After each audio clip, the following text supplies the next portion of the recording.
Hey, what's up, guys? March 15, 2021. Joe Vafari here. Igor's on the phone. So, Igor's here. We're going to be talking first with March Madness NCAA. And I guess the real question is, are you taking Gonzaga or not? Because they're the overwhelming favorite in this tournament.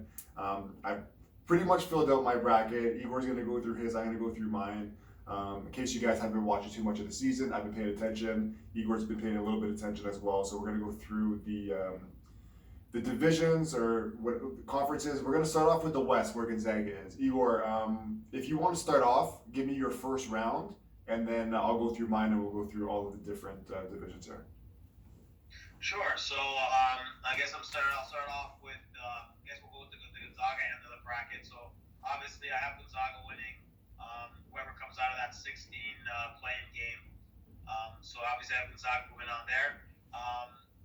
In the Missouri-Oklahoma game, I ended up taking the Missouri that game. So nice. A slight upset. Obviously, it's not a huge one based on the rankings, so I have them there. Creighton over USSB. So no surprise there. Virginia over Ohio. USC over whoever wins the playing game. Kansas over Eastern Washington. Oregon over VCU. Iowa over Grand Canyon. On the other end, I have Baylor over Hartford. North Carolina over Wisconsin. I got to go for my Tar Heels since we at least won one game here. Villanova over Winthrop. Purdue over North Texas. A little bit of an upset. I'm taking Utah State over Texas Tech. I like that. What was that? I like that. Yeah. Arkansas over Colgate. Florida over Virginia Tech. Ohio State's over an interesting school name there in Oral Roberts. Michigan over whoever wins between MSM or Texas. Let's see here. LSU over St. Bonaventure. Let's see. I do have Patrick Ewing's Georgetown team, who was a surprise in the tournament. Patrick Ewing finally won himself a championship. I have them beating Colorado. Florida State over North Carolina Greensboro. BYU over whoever wins the Michigan State UCLA game. Texas over Abilene Christian. Slight upset. I have Maryland over Connecticut.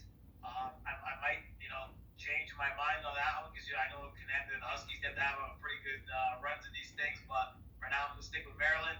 Alabama over Iowa. On the other end, Illinois over Drexel. Georgia Tech over Loyola. Slight upset there. Tennessee over Oregon State. Oklahoma State over Liberty. Syracuse in an upset over San Diego State. West Virginia over Moorhead. Clemson over Rutgers. And Houston over Cleveland State. That ends my first round. Okay. I guess, we'll just go through the first round then. I'll go through mine now. So I got Kansas winning against the 16 game for sure. Oklahoma and Missouri. Oklahoma's been pretty good in the Big 12 all year, but Missouri has the guys going in the first round in the NBA. I'm riding that. I know they've been a little bit hot as of late. I'm going to take them. Creighton's been really solid. I'm going to take them. They should have won the Big East tournament, but Patrick Ewing and the guys at Georgetown ended up taking that. So I'll go Creighton there. Virginia, Ohio, I think is going to be a tough one because Ohio ended up winning. They beat Buffalo, and I think it was the MAC conference. I think this is going to be a really close game, but I'm still taking Virginia. But if you are betting this game, Igor, I advise you to take Ohio on the spread because Virginia's not the same team they were. I think they won it. They might have been the last champion actually because there was no March Madness last year. I could be wrong. I remember when Villanova won it, but anyways. Kansas Eastern Washington. Now, Eastern Washington has been my team over the last 5 years. Whenever I take them, they never lose. I'm going Eastern Washington in a massive upset. I'm taking them to take down Kansas here at number 3. USC going against Wichita or Drake. To be honest, I'm going to hold off on that one, both of the 11 games until they're actually played, because USC, they've been a solid team all year. Wichita has been good, but they've kind of dropped off as of late. And Drake's a team that's been really solid all year. I think they started 20 or 22-0, tapered off a little bit, finished second in their division, but still in the tournament. If Drake wins, I think Drake can beat USC. So I'm going to wait on that game.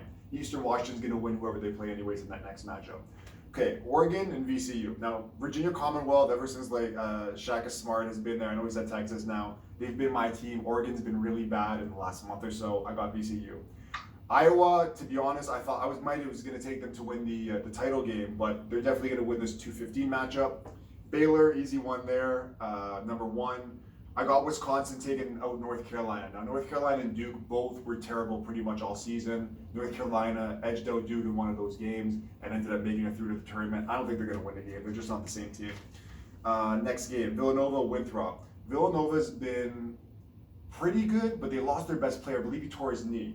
That's another one, Igor. Like I think it might be a little bit closer than it should be. That being said, there's my upset, baby. Give me Winthrop, the number 12. Purdue, North Texas. I got North Texas in this one too. Another upset. They won their conference game too. They were a dog in that one. I think it was Western Kentucky that they ended up beating. Give me North Texas in another upset. Texas Tech going against Utah State. Utah State's been one of the best like mid-major teams all season. And Texas Tech has definitely been really good too. Like they beat Texas at least once, maybe twice. But I think Utah State's going to go on a bit of a run in this tournament. I'm foreshadowing a bit, but I'm going to take them there. Arkansas, they've been up and down too. I know they finished strong in the SEC tournament. Colgate's been on a tear. I'm going to take Colgate here in the 14. I got a lot of dogs. Florida's going to go down to Virginia Tech. Virginia Tech's had a pretty good season as well, but I'm taking Ohio State to beat Oral Roberts. I'm not going to go off the edge there. Okay, Michigan's going to win the first round. LSU over the Bonnies. Georgetown had them beating Colorado. Now, Colorado ended up losing to Oregon State in the Pac-12 championship. And Igor, there was this one bet that this guy played. I think he put $100 down on it. He ended up winning. I'm pretty sure it was $100,000 on a $100 bet for Oregon State to win their conference tournament. $100,000.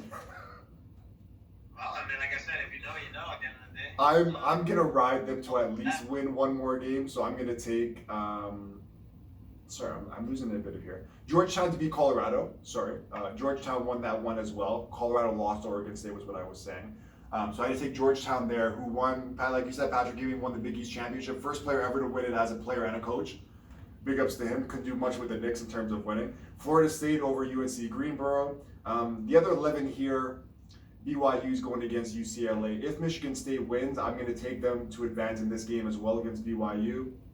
But like I said, I want to wait for that game to actually be played. Texas, I like Texas a lot. I'm going to take them in that matchup against Abilene Christian. That's the first time I've heard that school name before, and I follow college basketball pretty in depth. UConn over Maryland. UConn's been on a tear this season. Maryland's been a little bit disappointing to me. Alabama over Iona. Alabama can actually win this whole tournament. They're by far the best team they've ever had ever. Illinois going to smash Drexel. Loyola Chicago. Georgia Tech went on a run too recently. They ended up winning the ACC championship. Loyola's been knocking teams out. I think they went to the Final Four maybe like 4 or 5 years ago. Remember Igor, they had that nun that was on the Final Four with them? Yes. It was like Sister Abigail or something. I'm going to take them in that one too. Tennessee, I had them losing to Oregon State. I know you have Tennessee going pretty far. I'm going to take Oregon State at the 12 upset there. OK State, I'm going to take them. They have Cade Cunningham, probably going to be the top pick in the NBA draft. For that reason alone, I'm going to take Oklahoma State. San Diego State, Malachi Flynn, and also our guy Kawhi Leonard, alumni. So I'm going to go with San Diego State. They've been really good all season. Syracuse kind of stumbled their way in there. Probably got in there just because it's Syracuse. West Virginia over Morehead State. I have Rutgers beating Clemson and Houston over Cleveland State. Igor, you want to take it off? We'll do the second round? Yeah, that's fine by me. Okay, go ahead. Well, again, like I said, definitely made me rethink some of these picks. I might have to go back and then reshape some of these. Second round, so I'm going to start off with the Gonzaga bracket. So I have Gonzaga beating Missouri. In the Creighton, Virginia game, I have Virginia winning that one. USC, Kansas, I have Kansas winning that one. And Iowa over Oregon. In the other bracket, absolutely pains me. I got to pick Baylor to beat North Carolina. Smart move. Obviously, Baylor a top team. Again, I'll always be a Tar Heel fan. Villanova over Purdue. I know you have Winthrop going through over there, so that might be a bad bracket breaker for me. Arkansas over Utah State. Ohio State over Florida. And in the other end of things, I have Michigan beating LSU, Florida State beating Georgetown, BYU beating Texas. Texas. And again, I have Maryland coming up with an upset on Alabama. I know you have the Huskies beating them in the first round, so I probably have to revisit that one too. You're gonna revisit. I might have to revisit quite a bit from these situations. Luckily, I have a couple days. Yeah, Illinois over Georgia Tech, Tennessee over Oklahoma State, Syracuse in an upset over West Virginia, and Clemson over Houston. So I took a lot of upsets in that bracket on the other end of things. Probably will revisit that though from the sounds of it. I convinced you that easily. I'm probably discounting a little bit of Cade Cunningham there on Oklahoma State, but we shall see. Okay. So I'm gonna go. Gonzaga's gonna take out Missouri. I have Virginia beating Creighton. Just because I'm on the spot here, like I said, if Drake wins that game, I want to take USC. I'll take USC to win there, and then Eastern Washington to take out USC. I have VCU. I have Iowa there, so I'm going to go with, this one's tough. And I'm kind of torn because, and there might be some changes, but I'm on the record right now. VCU's been really good all year. Iowa has Luke Garza, who's probably going to win Player of the Year. He's a guy that's about 6'9", 6'10", really slow, but like a really skilled post player that can also shoot the three. VCU, I can't curse on this podcast, damn, but like, ah man. I already wrote down Iowa, I'll go with them. I might change it later. I have Iowa going on there. Baylor's gonna take out Wisconsin. I have North Texas beating Winthrop. I have Utah State beating Colgate. I do have Ohio State taking out Virginia Tech. Ohio State's been solid all year. Even games they lose, they're right there. Michigan to beat LSU. This one is another one that's really tough for me. So I have Georgia Tech going against Florida State. Sorry, GT. I see GT. So Georgetown going against Florida State. Now, both of these teams, now Florida State, every year in the tournament, they have one of the best coaches, Leonard Hamilton, in college basketball. It's going to be tough because Florida State, every year, I feel like they get to like at least the Elite Eight. And now, do I take Patrick Ewing and the magic that Georgetown has, or am I going to go with Florida State? I'm going to do the old Igor and Joe. My heart's telling me this, but my mind's telling me that. My heart's telling me Georgetown, so I'm going to write in Georgetown.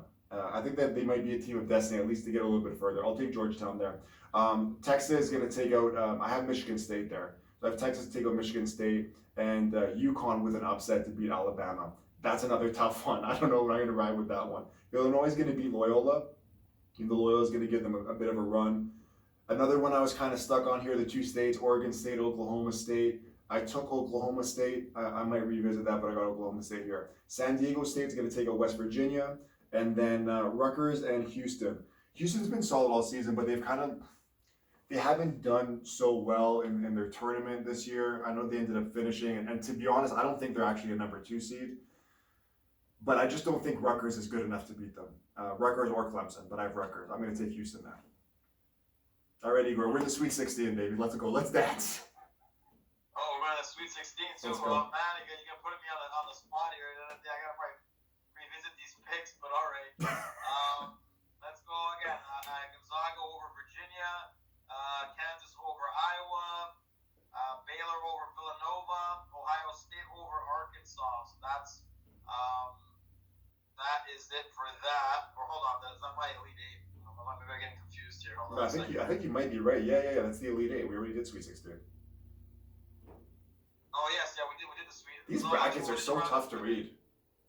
Hold on a second. Oh no, that is the Sweet 16. We did the round of 32. Okay, good. So that's the Sweet 16. You're right. So those games. I have an upset in the other bracket where I finally have a couple number 1 seeds falling. I got Florida State beating Michigan, BYU beating Maryland, Syracuse beating Clemson. So I have Syracuse making a Cinderella run. Wow. Tennessee topping Illinois, Wow. which knocked off another number 1 seed. Like I said, I'll probably revisit this about a dozen times before I lock this in, but that's what I have right now. And that's it for the Sweet 16. Well, man, the beauty of college basketball in the March Madness tournament is one game, right? And we know every year how many buzzer beaters happen. There's going to be a lot of good teams that end up losing. And even with the COVID, right? Like there's probably going to be some games that get defaulted if a player tests negative, right? Like there's teams waiting in case a team has anybody that, even a coach, if your team tests positive, you're done for the tournament. Yeah, that's an interesting thing, right? That's why they didn't have this tournament last year, and it's so basically, and I haven't gotten the clear specifics here. They are still having a ton of these teams travel around. They're not playing in the same centered off areas. They're still doing what they usually do, correct? All the locations here are showing as TBD, so I'm not sure about that. To be honest, I haven't looked into where they're actually playing. It would be really smart to put them in some kind of bubble, whether it be like what's it called, like the Dallas Cowboys Stadium. I don't even see. Oh, it says all games being played in Indianapolis. There you go. So they're playing at the Colts Stadium. So that probably is a smart idea to try to keep Everybody in one. Yeah, no less travel. The Exactly. Yeah. That'll be interesting to see how the college kids deal with that. And again, that might be a discipline type thing too, if everyone's going to be able to keep up with the restrictions. Yeah, but I think that what they're doing here is that could be a storyline. Well, the thing is, like, it's starting on, I believe, here the 19th, right? And then the finals is on the 5th, but most of the games are being played between the 19th and the 30th. And to be honest, like the first 19th, 20, 21, and then you got to think every game, half the teams are being eliminated every day, right? So there's even less chance. That's fair. So I think I think they should be fine. Probably with less travel and stuff like that, it probably makes them obviously a little bit less tired. It might be a little more energetic in the games. Yeah. And again, it doesn't give anybody any advantages in terms of being in specific regions and sort of playing at home. So yeah, no fans. As far as I know, there's no fans. Yeah, I'm almost certain there's no fans. So there's going to be no advantages here for anybody. I mean, that should make it. Again, I'm looking forward to it. Like I said, it's definitely the buzzer beaters. I like to do it because I do play the bracket situation. It makes it a little bit more entertaining and fun. See how good I end up doing, or how well I end up doing, I should say. But yeah, like I said, I'm just hoping that it goes through without any issues, without anyone breaking any restrictions or whatever it might be. But we shall see, I guess. Do you want to go on for the further rounds, or do you want to touch that on the next podcast? Well, I mean, like I said, at the end of the day, since we're going down to the final four already, or the final eight, I'll play. Let's see. I got the final eight. I have Gonzaga beating Kansas, Baylor beating Ohio State, Florida beating BYU, and Tennessee beating Syracuse. So that puts my final four as Gonzaga, Florida State, Baylor, Tennessee. Okay. This bracket is so terrible. I don't know why it's so. I could be absolutely a lunatic by doing that, but. Well, man, you got to think like you could pick absolute random and have a better chance, right? Like that's why you don't even really need to follow every game or anything like that, because there's so many upsets that happen all the time. As long as you don't have all your number ones and twos going down in the first round, you have as good of a shot as anybody else has. To be honest, right? Like.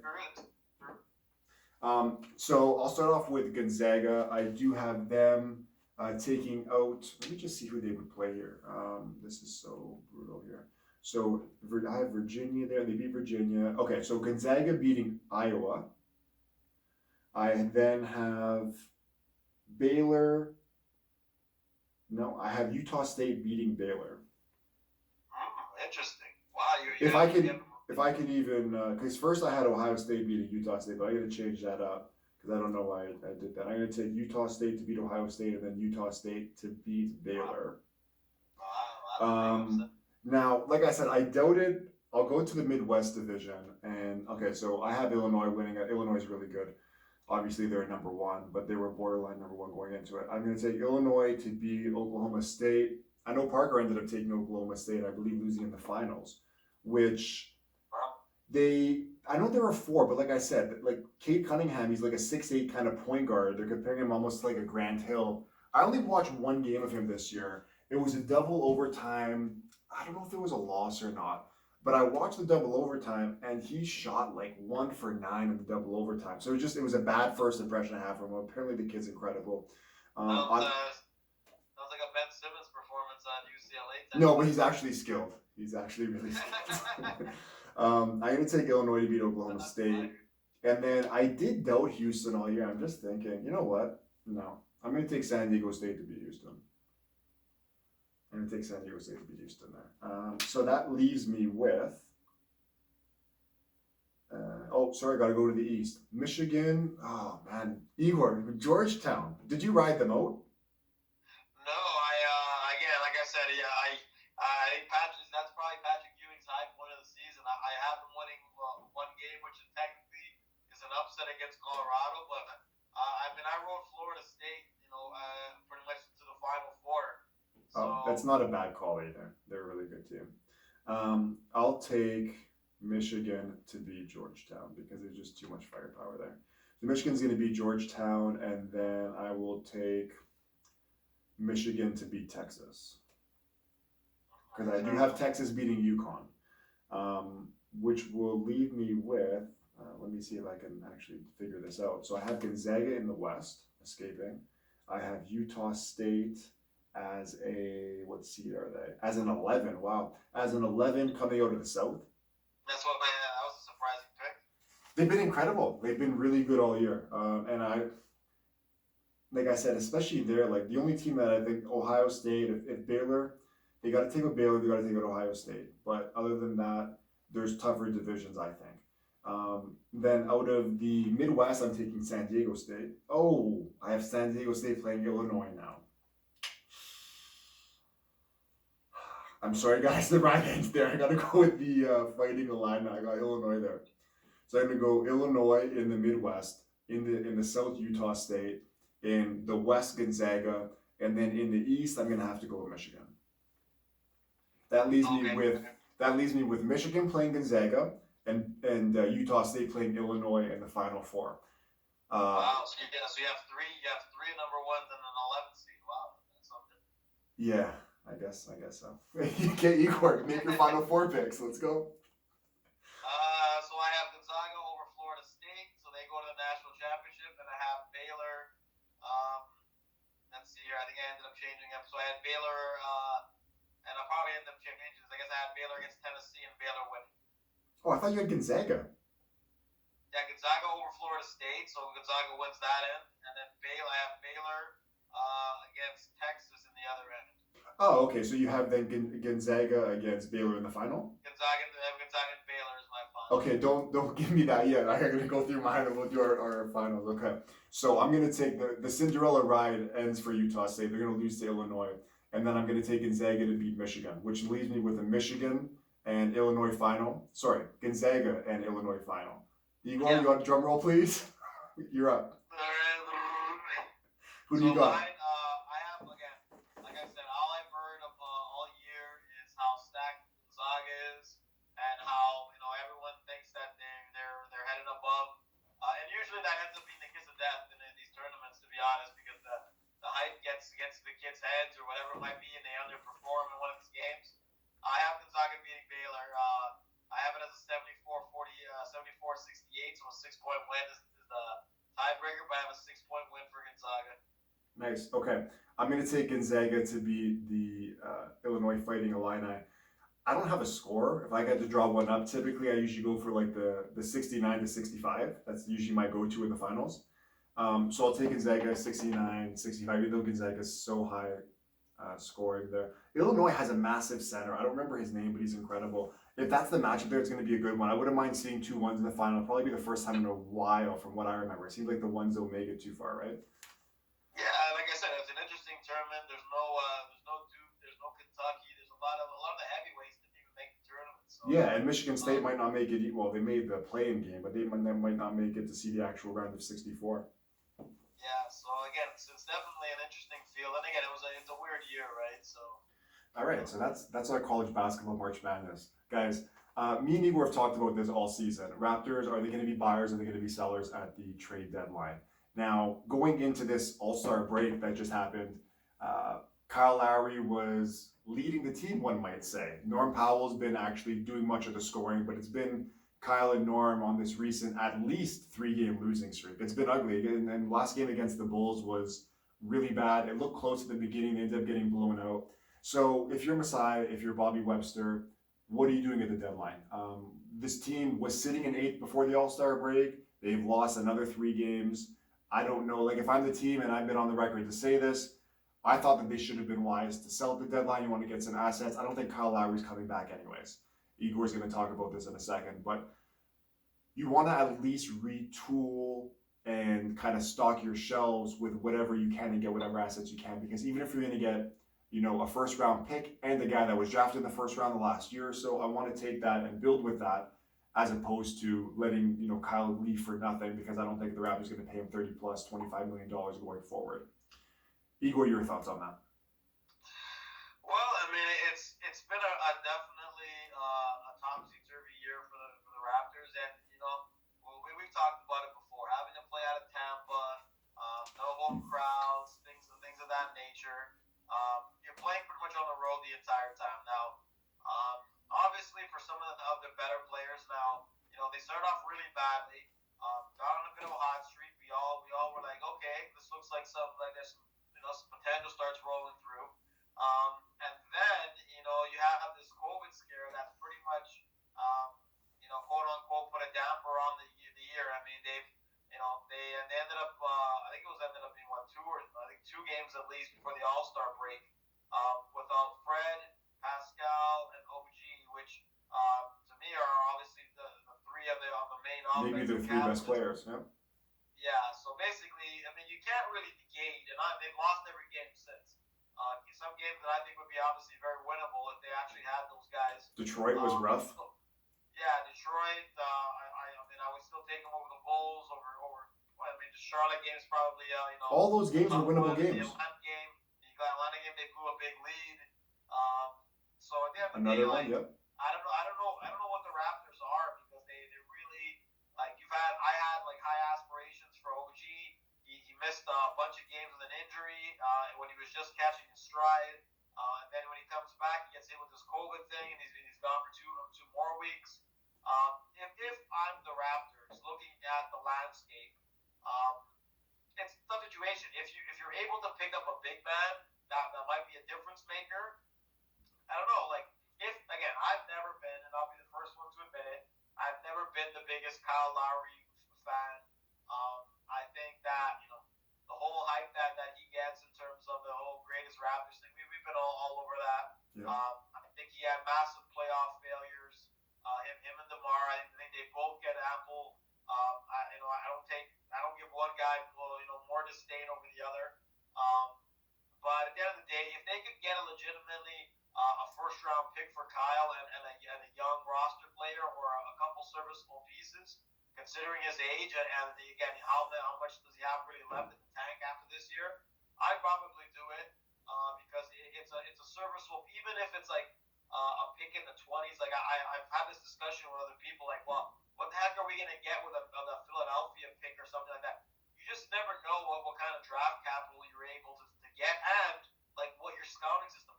I mean, let's be real here. They were having discussions this last year or pre-bubble when Pascal was making the All-Star team that him and Ben Simmons were like 1-2 in that draft in terms of what's been put forward there. Yep. Pascal was a 24th pick, a late round pick in that draft. So like even if you get a 27 or 28 pick, it's still a serviceable situation where if you scout properly, you can get a pretty decent player and fall in your lap. You just never know.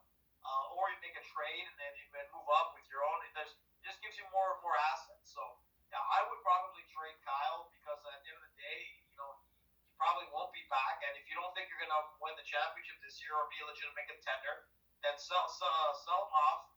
Give Malachi Flynn some more minutes. Get him comfortable in that second role. It ends up being Fred's team, which is good. It's going to be anyways because he's going to be the point guard of the future and so forth. And get the assets. The other guy, and what you do with him is what you do with Norman Powell. If someone offers up a first rounder, do you deal Norm? Is he part of the future going forward? Like I said, it all depends on the circumstances of what gets dealt.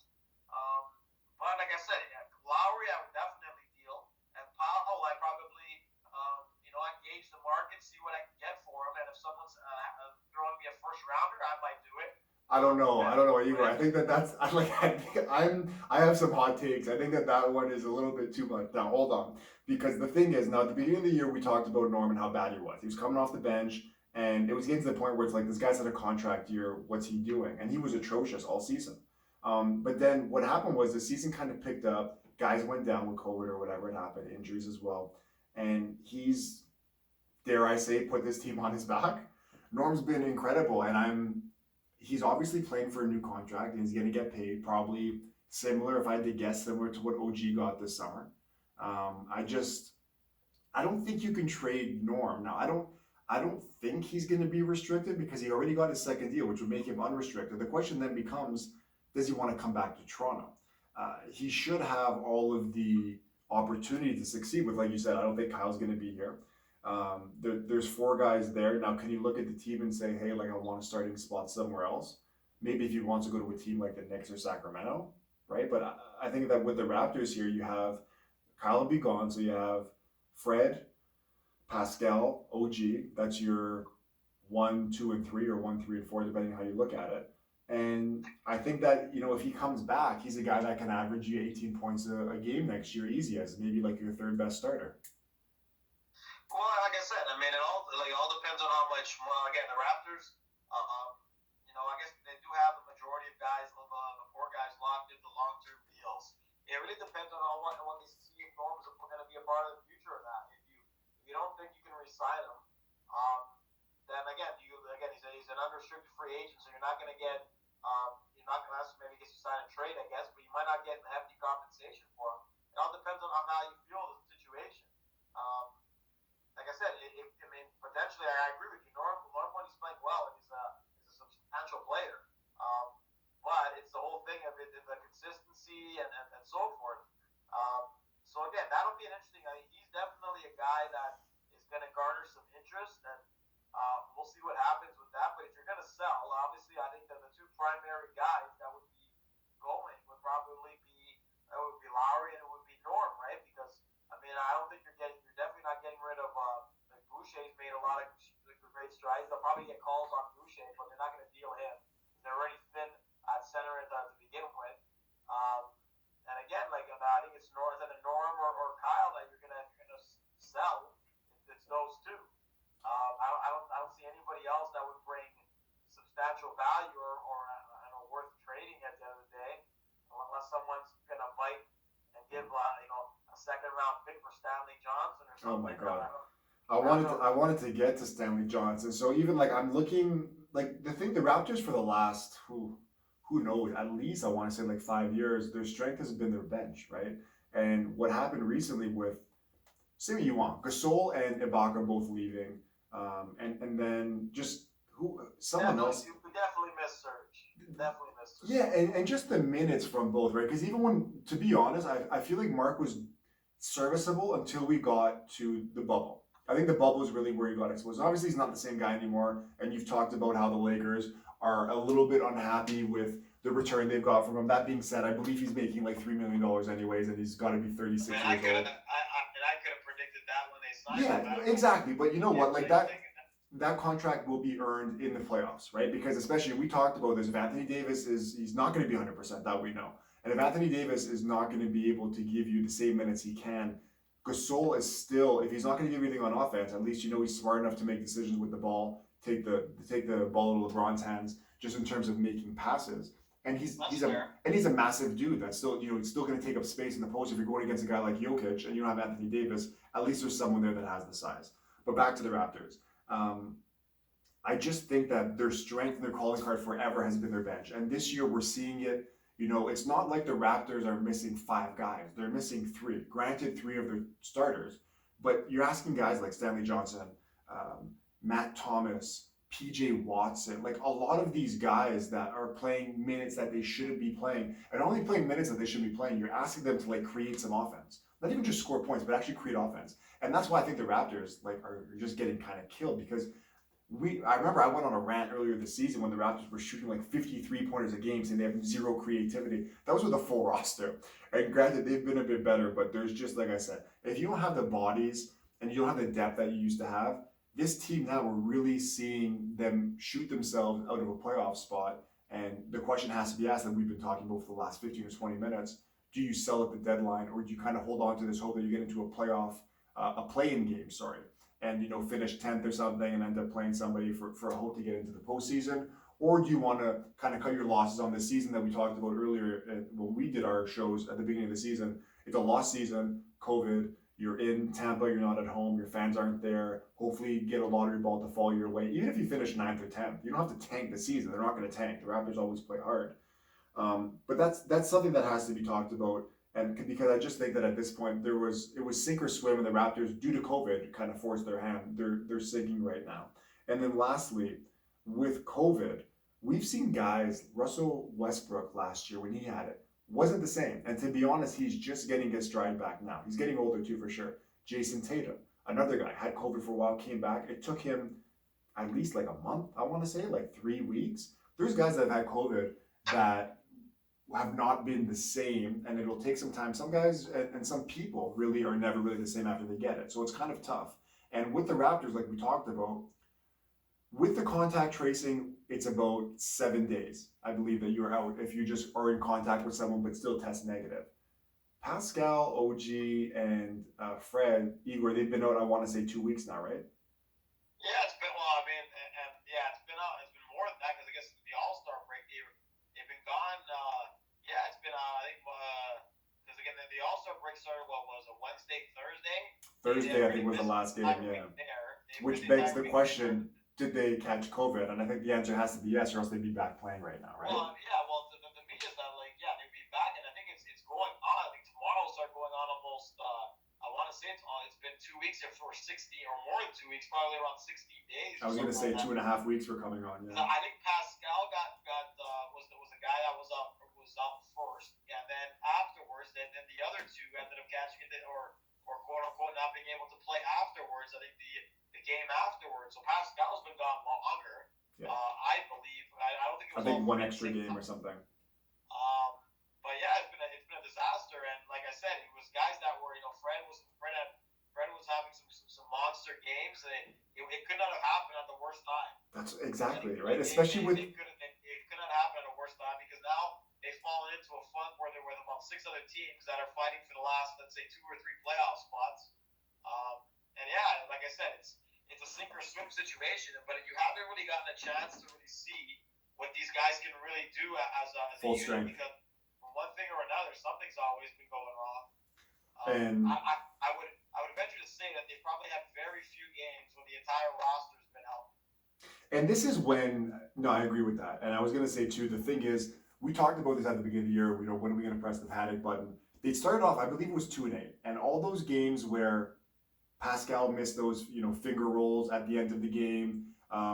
They've had a lot of heartbreaking losses. The last one against Atlanta, I talked about it when they left the guy wide open. Like it's just, and I've talked about this before, and I really like Nick Nurse, but and obviously he can only do so much. But you went to that timeout, you're up two. Do not tell your guys give up anything. Like don't give up, but like if you're gonna succumb to anything, give up a layup as opposed to a 3-pointer to win the game.